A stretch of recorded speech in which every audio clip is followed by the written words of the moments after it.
What's up, everybody? This is your girl Megan. Welcome back to the Hood Astro Queen. And to all of my returning subscribers, hello, my lovelies. And if this is your first time joining me on today, what are you waiting for? Go ahead, hit that subscribe button right there. Do it now, okay? Because you know you want to. You didn't gave me my view already, so you might as well. And then also, everybody who is interested in scheduling an appointment for a personal reading, you can go ahead and contact me at astrowerld, WERLD at gmail.com. And I'm also available for donations on Cash App at Hood Astro Queen. Of course, obviously, it's not required by any means, but if you feel free to give, I go ahead. All the support for this channel is welcome. And happy Valentine's Day, y'all, once again. And in honor of this holiday, regardless as to whether you're single or if you boot up, badu boot up like Miss LMA, I wanted to come with something a little bit different and talk about Venus through all of the signs, okay? Now, in astrology, Venus is the planet of love and beauty. It's also a great indicator of wealth.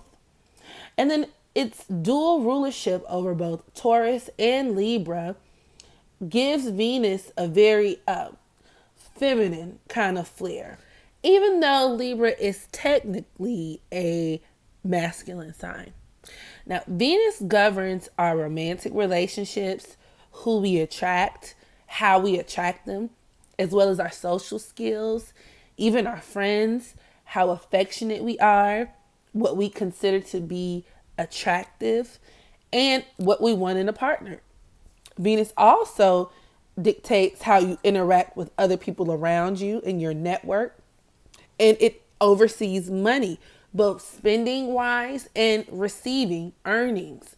And a lot of times astrologers look to your second house and your eighth house for this as well. So, it depends on where Venus is placed in the chart and the other aspects that it's making also. But our natal Venus plays a significant role in explaining our desires and even our roles in our interpersonal and intimate relationships. Now, take for instance Venus and Capricorn. When the planet of love and beauty meets an earthy sign such as Capricorn, this can create somebody who is very practical and enduring when it comes to their relationships. So these people most likely understand that relationships take time and effort and consistency. And so as a result, these people find comfort in being very reliable, very practical for their partners. These are the people who are more likely to show their love for their partners more so than they are to just sit around and tell them how much they love them all day. Now, with Capricorn being the sign of discipline, these people can actually go through long periods of abstinence. They can be single for long periods of time, almost so to the point where a lot of people can view them as somebody who is just like not relationship oriented, which is not true. Like I said before, they just take relationships very seriously. So these people tend to have very serious minded attitudes when it comes to their relationships. And sometimes people can kind of get that conflated, like, you're a person who doesn't want a relationship at all. When that's not the case, you just tend to be kind of more mature about it. And with Capricorn being governed by Saturn, Saturn is a very old planet, very elderly kind of planet. So these people can be very much old souls. They can be traditionalists, unless of course your Venus is aspected by, I don't know, like your Uranus or some other planet, or and depending on what house it's placed in. But for the most part, these people tend to be very traditionalists. And also, these people are most likely, of all the other signs in the zodiac, are the most likely to enter in relationships that are like contractually based. Venus Capricorn people don't necessarily have to be so in love with their partner just from a passion perspective. But if their relationship makes sense financially, or if you're benefiting status, right? Your status or career is kind of based off of it or is benefiting from it, you'll definitely stick to that type of relationship if it's doing something for you in that regard. So these people can absolutely enter into like business like marriages. And as far as money is concerned, Venus in Capricorn, of course, is going to matter what house it's placed in and what aspects that your Capricorn Venus is making. But these people tend to be very conservative and very good with money also. These are your individuals who you will see cutting coupons, using their coupons. No matter how much money they have, these people can be wealth hoarders, and they can just be people who are very slow to spend their own money and are very strategic and disciplined in the way that they choose to invest and spend their money. Venus in Aries. I did a video on Venus in Aries like recently, but just to summarize, when the planet of love meets the masculine and fiery planet of Mars, which Mars governs Aries, this can create an individual who is all about the chase, all about the conquest. This is typically a difficult Venus placement, as the loving, gentle nature of Venus is the polar opposite of Aries. And Aries is the natural ruler of the first house, which is very self-centered, very much an aggressive type of energy.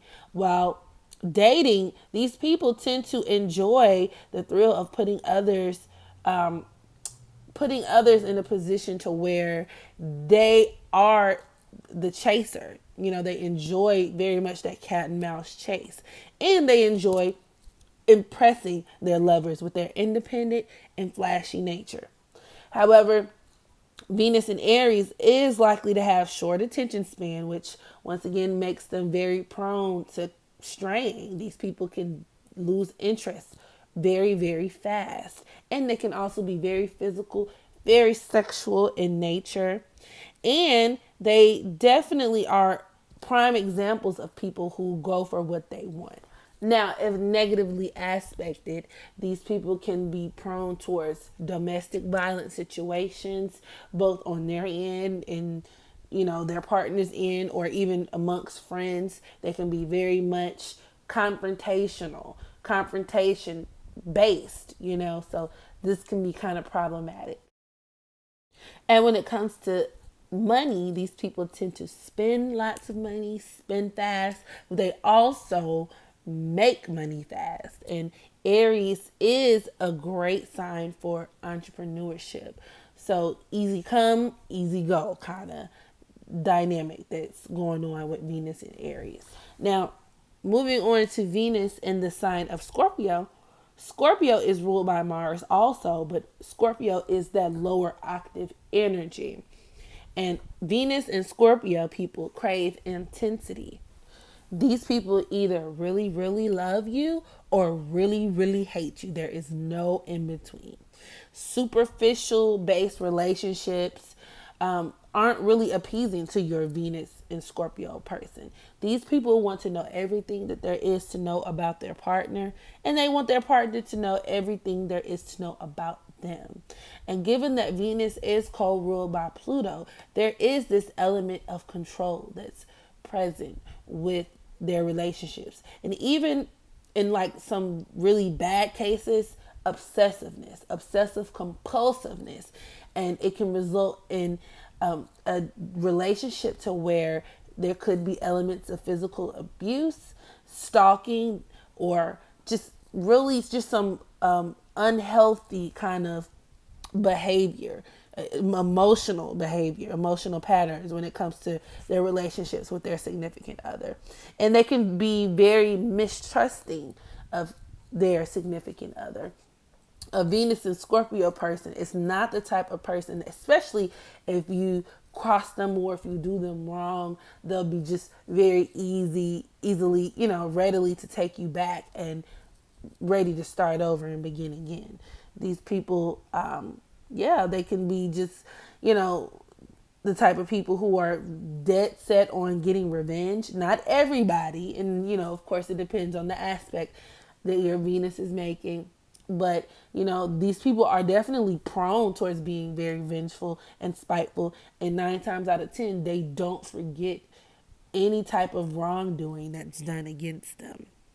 These people tend to want to bond with their partner on a physical, spiritual, and mental level, which makes sense because, they don't really care about surface level, superficial relationships. Scorpio is the natural ruler of the eighth house, which deals with everything that's underground, underneath the surface, things that aren't really discussed, right? So, literally, the opposite of superficial. Now, with these people, there's also a heavy emphasis placed on sex. These people can be very secretive concerning their dating life too. I noticed with Venus and Scorpio, and their finances. So they don't necessarily have to be the type of person who is on Facebook, on social media, broadcasting their partner or how much money they made or even how they make their money. And these people could also, depending on how their Venus is aspected, be prone to criminal activity because Scorpio is the sign of criminal activity. And, with Venus being an indicator of your finances, these people might be drug dealers, hustlers, or just kind of inclined towards that side of life, scammers, things of that nature. Another shadow side of this placement could result in Venus Scorpio being very dramatic. Because Pluto represents that death and rebirth cycle, these people can be subconsciously programmed to drama. So on a lower vibrational level, this could manifest as somebody who is addicted to drama or even possibly resort to manipulation and controlling behaviors to get what they want.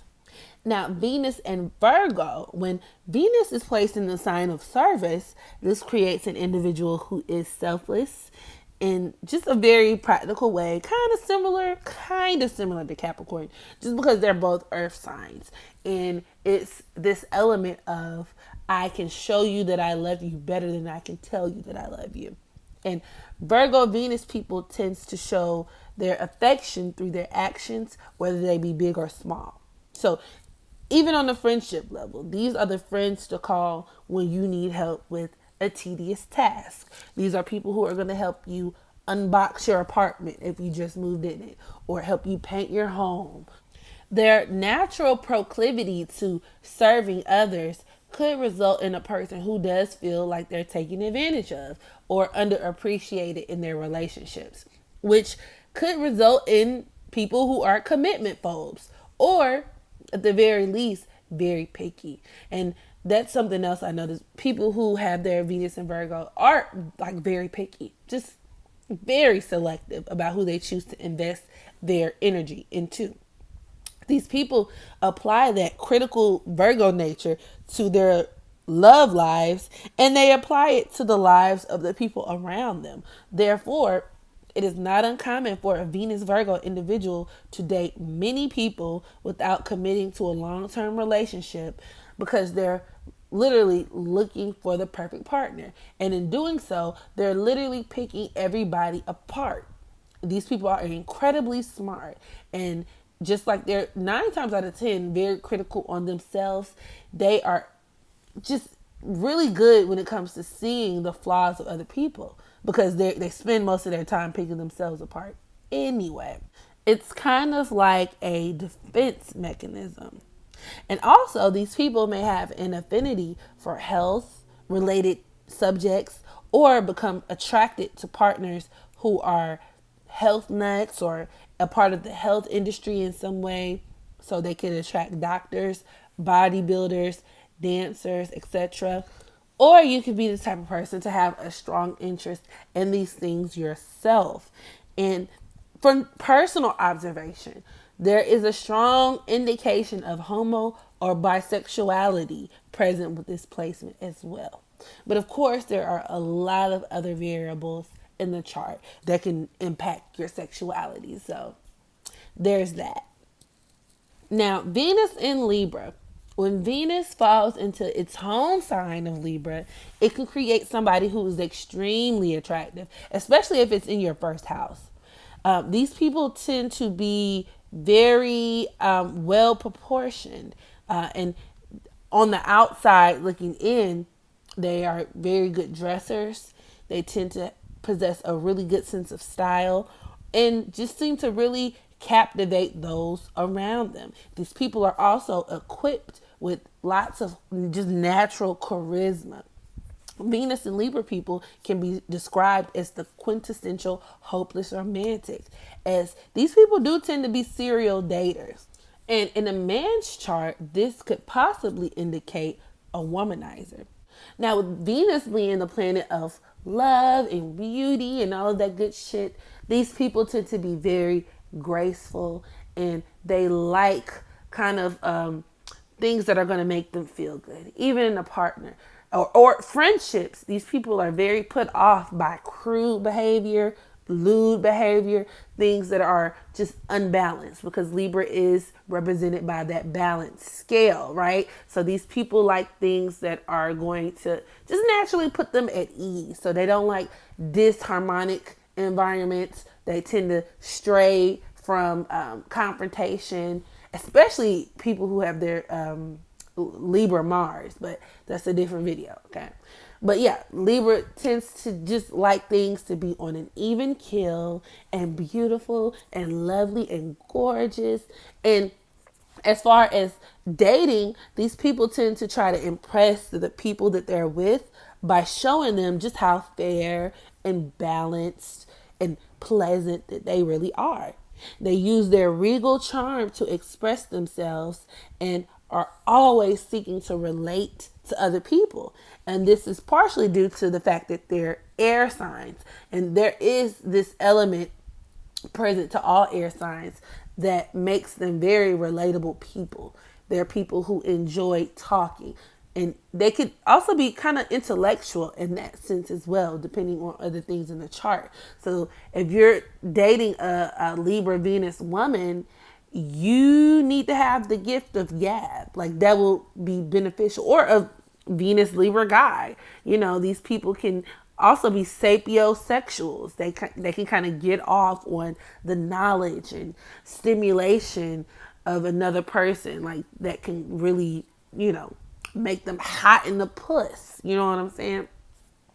And these people make great friends, awesome socialites, because they're just, like I said, so polite, so balanced. But, you know, depending on how their Venus is aspected and what else they have going on in their chart, these people can be like the ultimate Decepticons in a way, because they're able to put on this regal, you know, politically correct face and just show up and be so polite and presentable in the world. But behind the scenes, you never know what their motives are and what they got going on, you know. But in love overall, these people can definitely be the type to idolize their significant other, to the point where they can potentially be the type of people who just fall in love with the idea of love itself. But when they actually get into a relationship, it's a completely different story. Now, much like Taurus, who's also ruled by Venus, they love to pleasure their senses with earthly things such as food, drink, material possessions, and if negatively aspected, this can create instances of overindulgence, laziness, addictions. And these people also place a lot of emphasis on their relationships. Libra is the natural ruler of the 7th house in the chart, and that is literally all about marriage, relationships, dealing with other people. And so on a more negative side, they can kind of, depending on how it's aspected, Venus Libra people can kind of be people pleasers. They want to appeal to everybody's senses and kind of want to be on everybody's good side and be, you know, just this upstanding, likable figure for everyone, which we all know is just impossible, because there's always going to be people who don't like you just as much as they're going to be people who do like you. Venus and Gemini individuals can be described as flighty as hell. These people are very eccentric, and they tend to crave constant stimulation. And they're always on the lookout for their next big thrill.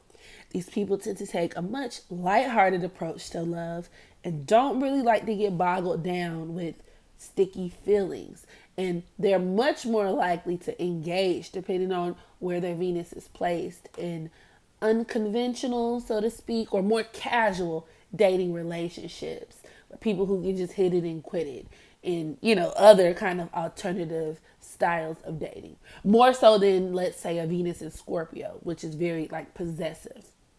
These people tend to like very stimulating, engaging conversations. Once again, Gemini is an air sign. So like I said, all air signs to a certain degree have this component of just intellectualism about them, right? So these are the people that are going to enjoy good conversation. They also have a way with words that unfortunately has kind of given them a reputation of being less than honest, or people kind of view that Gemini energy as people who kind of talk out of both sides of their mouth, because Gemini is the sign of duplicity. Now, Gemini, along with Virgo, are ruled by the planet Mercury, thus making this another indicator of bisexuality and even homosexuality, depending on how their Venus is aspected. So, Gemini Venus people are, they tend to kind of be able to dibble and dabble into both sexes. Also, Gemini Venus individuals are very charming. These people are very charismatic, very witty, but a potential shadow side of this placement could also make this person a lover with a tendency to roam. And now that I'm thinking about this, I'm probably going to make this into a 2-part series because my voice and my throat is starting to hurt and my voice is starting to sound funny and I'm catching a cold. So whatever. But this concludes my first installment of Venus throughout the signs. So make sure you get in that comment section below. Give me some feedback. Talk to me nice. What do you like? What do you think about it? Any suggestions you might have? Also, be sure to practice unconditional self-love, right? So that you can love others. And as always, until next time, I have